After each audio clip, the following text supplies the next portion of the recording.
ഇത് കണ്ടോ എത്രത്തോളം ക്ലിയർ ഒക്കെ, ഒരു പൊടി പോലും ഇല്ല, ഭയങ്കര ക്ലിയർ ആണ്. അതാണ്ട് ഈ തരത്തിൽ റിംഗ് ആയി വരണമെങ്കിൽ എത്ര ദിവസത്തെ കഷ്ടപ്പാടുണ്ട്? ഇത് ഏകദേശം ഒരു 20 ദിവസത്തെ മേക്കിംഗ് വരുന്നു ഒരെണ്ണം ചെയ്യുന്നതിന്. ഒരെണ്ണം. തൃശ്ശൂർ ജില്ലയിലെ കുന്നംകുളത്തിനടുത്തുള്ള എരുമപ്പെട്ടിയിലാണ്. പ്രിയപ്പെട്ടവരെ, സുഹൈലാണ്. ഒരു കിണറിന്റെ അകത്ത് ഇറങ്ങിയിട്ട് വെള്ളം കുടിക്കാൻ പോവുക. സാധാരണ കിണറല്ല, ഒരുപാട് പ്രത്യേകതയുള്ള ഒരു കിണറിന്റെ അകത്താണ് നിൽക്കുന്നത്. ബ്രോ ആ വെള്ളം എടുത്തേ. ഇപ്പം ഇത് കണ്ടോ, വെള്ളം ആ കിണറിനകത്ത് ഇറങ്ങിയിട്ട് മുക്കി കുടിക്കാൻ ഈ പരിസര പ്രദേശങ്ങളിലൊന്നും ഇല്ലാത്ത അത്രത്തോളം ടേസ്റ്റാണ് വെള്ളത്തിനാണ്. ഇത് കേട്ടോ, ഇതാണ് വെള്ളം. അപ്പം ഇവിടെ നിന്ന് തന്നെ ഞാൻ കുടിച്ച് കാണിച്ചു തരാം. ഒരു മിനറൽ വാട്ടറിനും കിട്ടില്ല, ഒരു വെള്ളത്തിന് ഈ ഒരു ടേസ്റ്റ് കിട്ടില്ല. അത്രത്തോളം ടേസ്റ്റ് ഉള്ള ഒരു കിണറിന്റെ അകത്താണ് നിൽക്കുന്നത്. ഇതിനെ പറ്റിയിട്ട് ബാക്കിയുള്ള വിശേഷങ്ങൾ ഞാൻ മേളിൽ വന്ന ശേഷം പറഞ്ഞുതരാം. ഇത് കണ്ടോ, ഈ വെള്ളം അത്രത്തോളം ക്ലിയർ ആയിട്ടുള്ള വെള്ളമാണ്. അപ്പോൾ ഞാൻ ഗ്ലാസ്സിൽ ഒഴിച്ചിട്ട് കാണിച്ചു തരാം. സുരേഷ് മേപ്പാട്ടി ഉണ്ട്. ചേട്ടാ, ഇങ്ങനെ സംഭവം കണ്ടിട്ടുണ്ടോ എവിടെയെങ്കിലും? ഇത് പിന്നെ പണ്ടൊക്കെ മൺചട്ടിയിലാണ് കുടിക്കുക. ഇത് മൺകൂജയായ കിണറ്റിലെ വെള്ളം, അത്രയ്ക്കും ഔഷധം. അതെ, ഇതിന്റെ ആശാമാരാ നിൽക്കുന്നത്. ഇതിന്റെ നിർമ്മിതമായ ആശാമാരാണ്. ഇത് പണ്ട് രാജപരമ്പരയ്ക്ക് ഇതുണ്ടാക്കി കൊടുത്തിട്ടുള്ള ആൾക്കാരാട്ടോ. നിങ്ങൾ നോക്കണം ഇതിന്റെ ക്ലിയർ.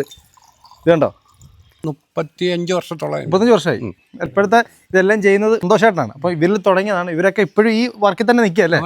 എത്ര ദിവസം കൊണ്ട് നമുക്ക് ഇത് ചെയ്ത് കൊടുക്കാൻ പറ്റും? ഇത് നമുക്ക് കിണറിന്റെ വട്ടത്തിനും വ്യാസത്തിനും അനുസരിച്ച് നമുക്ക് ചെയ്ത് കൊടുക്കാൻ പറ്റും. അതിന്റെ അനുസരിച്ചാണ് പണിയുടെ ഇത് വരുന്നത്. ഫുള്ള് മണ്ണല്ലേ? ഫുള്ള് മണ്ണാണ്. ഭയങ്കര സ്ട്രോങ് ആണ് അല്ലേ? ഭയങ്കര സ്ട്രോങ്. ഇത് കണ്ടോ, ഇത് 20 വർഷം പഴക്കമുള്ള കിണറ്റിനകത്ത് അവസാനത്ത് ഇറങ്ങിയ അല്ലേ? 20 വർഷം പഴക്കില്ലേ? അപ്പൊ കളിമണ്ണ് റിങ് വെക്കാനുള്ള കാരണം അത് നല്ല തെളിഞ്ഞ വെള്ളം കിട്ടും, നല്ല തണുപ്പുണ്ടാവും, നല്ല നീറ്റായിരിക്കും. അവന് ചേറും കാര്യങ്ങളും സൈഡിൽ നിന്നൊന്നും വരില്ല. പിന്നെ പായല്, അത് പിന്നെ കാട്, ഇലകള് അതൊന്നും ഉണ്ടായില്ല. ഒരിക്കലും ഇതിന് വൃത്തിയാക്കേണ്ട കാര്യമില്ല. പലതും പല സൈസ് അല്ലേ? അതെങ്ങനെയൊക്കെ സൈസ് വരുന്നത്? അത് നമ്മള് ഓരോ ഏരിയയിൽ പല വലിപ്പുണ്ടാവും കിണർ.